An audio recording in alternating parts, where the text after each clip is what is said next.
Hi guys, welcome and welcome back to my YouTube channel that Bengali नखरा।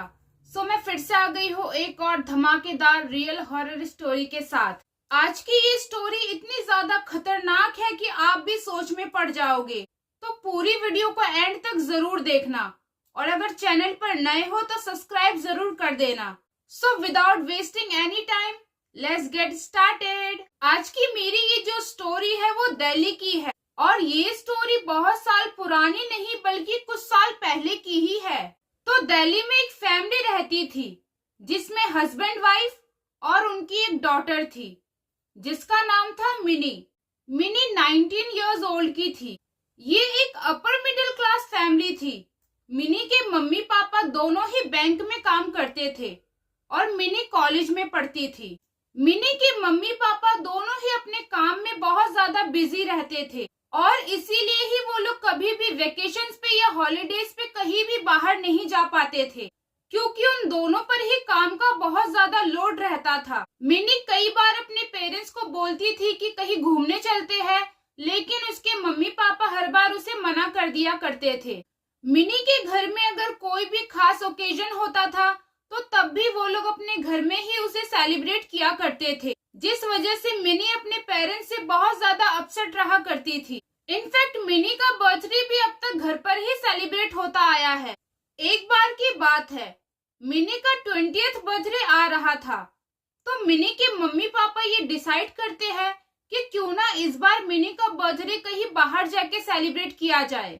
बहुत सालों से वो हमें बोल रही है कहीं बाहर घूमने जाने के लिए, यही अच्छा टाइम होगा उसे सरप्राइज गिफ्ट देने का। मिनी ये सुनकर बहुत ज्यादा एक्साइटेड हो जाती है कि उसके मम्मी पापा उसका बर्थडे कहीं बाहर जाकर सेलिब्रेट करने वाले हैं। मिनी अपने पेरेंट्स से जाकर बोलती है कि उसे अपना बर्थडे गोवा में जाकर सेलिब्रेट करना है क्योंकि गोवा उसका फेवरेट डेस्टिनेशन था जहां वो बहुत सालों से जाना चाहती थी। तो मिनी की मम्मी पापा मिनी की बात मान जाते हैं। मिनी अपने बर्थडे पर गोवा जा रही थी इसलिए वो बहुत ज्यादा एक्साइटेड तो थी, लेकिन वही दूसरी तरफ वो थोड़ा अपसेट भी थी क्योंकि मिनी की एक बेस्ट फ्रेंड थी जिसका नाम था रिया और अब तक मिनी अपना बर्थडे रिया के साथ ही सेलिब्रेट करती आई थी। पर क्योंकि इस बार वो अपने पेरेंट्स के साथ गोवा जा रही थी इसीलिए वो रिया के लिए बहुत ज्यादा अपसेट थी। वो चाहती थी कि रिया भी उसके बर्थडे पर उसके साथ ही जाए, इसीलिए मिनी रिया से मिलती है और उसे सारी बात बताती है कि वो अपने बर्थडे पर इस बार गोवा जा रही है। और मिनी रिया से कहती है कि तू भी मेरे साथ गोवा चल, हम वहाँ बहुत ज्यादा एंजॉय करेंगे, मुझे तेरे बिना वहाँ बिल्कुल भी अच्छा नहीं लगेगा। तो रिया मिनी की बात सुनकर बहुत ज्यादा खुश हो जाती है और वो तुरंत कहती है कि हाँ मैं भी तेरे साथ गोवा चलूंगी। मिनी रिया से कहती है कि तेरे मम्मी पापा ये बात मान जाएंगे। तो रिया मिनी से कहती है कि तू बिल्कुल भी चिंता मत कर, मैं अपने पेरेंट्स को मना लूंगी, पर मैं तेरे साथ जरूर जाऊंगी। ये सुनकर मिनी तो बहुत ज्यादा खुश हो जाती है क्योंकि पहली बात तो वो गोवा जा रही थी और दूसरी बात कि उसकी बेस्ट फ्रेंड भी उसके साथ ही जा रही थी। तो सब कुछ अच्छा चल रहा था। मिनी के पेरेंट्स और मिनी की बेस्ट फ्रेंड रिया ये सारे लोग गोवा के लिए निकल जाते हैं। मिनी का बर्थडे 12 जुलाई को था और ये सब 11 जुलाई को ही गोवा में पहुंच गए थे। गोवा में जाकर सबसे पहले वो लोग एक अच्छे से होटल में जाकर चेक इन करते हैं। मिनी के पेरेंट्स मिनी का बर्थडे होटल में ही अरेंज करते हैं। मिनी के बर्थडे वाले दिन वो लोग पूरा दिन बाहर घूमते हैं और शाम में आकर होटल में केक कट करते हैं। देर रात तक वो लोग बर्थडे को एंजॉय करते हैं, फिर अपने अपने रूम में जाकर सो जाते हैं। मिनी के पेरेंट्स ने 2 रूम बुक किए थे, एक अपने लिए और एक मिनी और रिया के लिए। करीब रात के 2-2:30 बज रहे थे।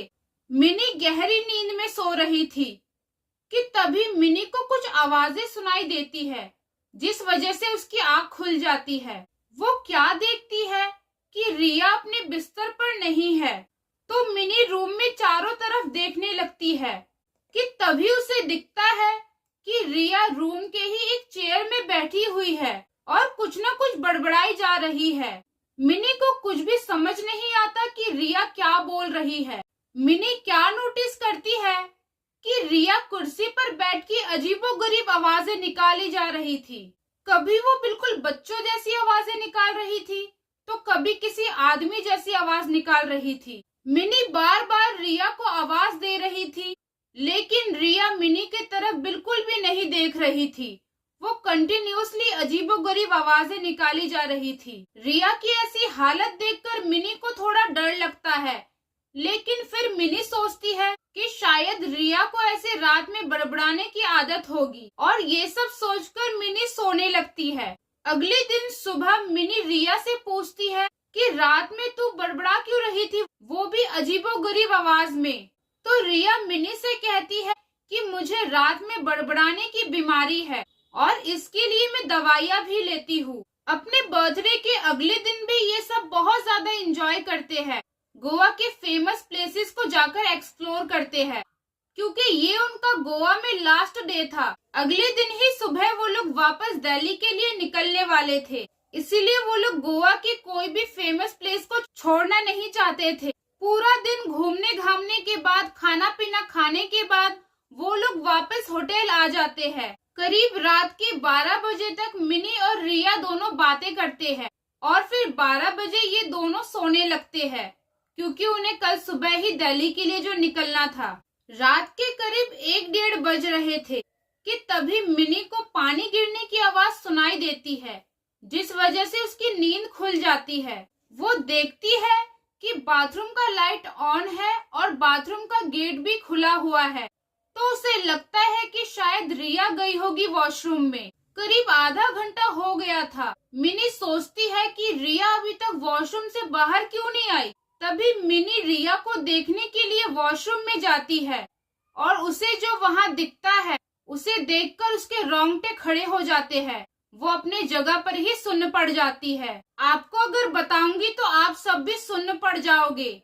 मिनी वॉशरूम में जाकर देखती है तो उसे रिया वॉशरूम में कहीं भी नजर नहीं आती। उसे कुछ भी समझ नहीं आता कि रिया वॉशरूम में नहीं है तो फिर कहाँ गई। और ठीक उसी समय मिनी को किसी बच्चे की जोर जोर से हंसने की आवाज सुनाई देने लगती है। मिनी को वो आवाज अपने सिर के ऊपर से आ रही थी, और जैसे ही वो अपना सिर ऊपर करती है तो वो क्या देखती है कि रिया सीलिंग पर चिपकी हुई है और मिनी को देख देख कर हंस रही है। कभी एक बच्चे की आवाज में तो कभी एक आदमी की आवाज में। ये सब देखकर मिनी अपनी जगह से तुरंत भागती है और भागकर अपने पेरेंट्स के रूम में चली जाती है। वो अपने पेरेंट्स से सारी बातें बताती है, जिसे सुनकर मिनी के पेरेंट्स भी बहुत ज्यादा डर जाते हैं। मिनी के पेरेंट्स मिनी से कहते हैं कि हमें इन सब चीजों के बारे में रिया के पेरेंट्स को बताना चाहिए, जो कि हम दिल्ली जाकर ही करेंगे। अगले दिन सुबह हो जाती है। मिनी और इसके पेरेंट्स रिया से बहुत ज्यादा डर रहे थे, लेकिन उनमें से किसी ने भी रिया को कल रात के बारे में कुछ भी नहीं पूछा। वो चुपचाप से दिल्ली आ जाते हैं। दिल्ली आकर मिनी के पेरेंट्स रिया के पेरेंट्स से मिलते हैं और सारी बातें बताते हैं। सीलिंग वाली बातें सुनकर रिया के पेरेंट्स भी बहुत ज्यादा शॉक्ड हो जाते हैं। रिया की मम्मी कहती है कि कुछ महीने पहले हम अपने गांव गए थे और गांव से आने के बाद से ही रिया अजीबोगरीब हरकतें कर रही है। उसे रात रात में उठकर बड़बड़ाने की आदत लग गई थी और हमारे कई बार पूछने पर भी वो हमें कुछ भी नहीं बताती थी कि वो ऐसा क्यों करती है। मैंने रिया को मिनी के साथ गोवा इसलिए भेजा क्योंकि मैंने सोचा कि शायद रिया के मन में कोई ऐसी बात है जो शायद वो अपने बेस्ट फ्रेंड से शेयर कर दे। लेकिन ये सब सुनने के बाद अब मुझे भी ये पता चल गया कि रिया नॉर्मल नहीं बल्कि उसके अंदर कुछ ना कुछ गड़बड़ तो जरूर है। इसी के बाद रिया की फैमिली रिया को लेकर वापस अपने गांव जाती है और रिया को एक बड़े से तांत्रिक को दिखाती है। वो तांत्रिक रिया का इलाज करता है। तांत्रिक से पूछने पर ये पता चलता है कि रिया के अंदर एक नहीं बल्कि दो आत्माएं थी। एक किसी छोटे बच्चे की और एक किसी बड़े आदमी की, जो उसके अंदर कई महीनों से रह रही थी। और रात में रिया नहीं बल्कि उसके अंदर ये दोनों आत्माएं बड़बड़ाती थी। तांत्रिक ने ये भी बताया कि गांव में शादी वाले दिन रिया परफ्यूम लगाकर शादी अटेंड कर रही थी और इसी स्ट्रॉन्ग परफ्यूम की खुशबू से ही ये दोनों आत्माएं रिया के अंदर आ गई। लेकिन अब ये दोनों आत्मा ही मेरे कब्जे में है और रिया बिल्कुल ठीक हो गई है। सो गाइज, इसी के बाद रिया बिल्कुल ठीक हो जाती है। सो इसी के साथ खत्म होती है आज की मेरी ये रियल हॉरर स्टोरी। अगर आपको ये वीडियो अच्छी लगी हो तो इस वीडियो को लाइक और शेयर जरूर कर देना और प्यारे प्यारे कमेंट भी कर देना। और हाँ, चैनल को सब्सक्राइब करना तो बिल्कुल भी मत भूलना। मैं आपसे मिलूंगी नेक्स्ट वीडियो में न्यू रियल हॉरर स्टोरीज के साथ। तब तक के लिए बाय।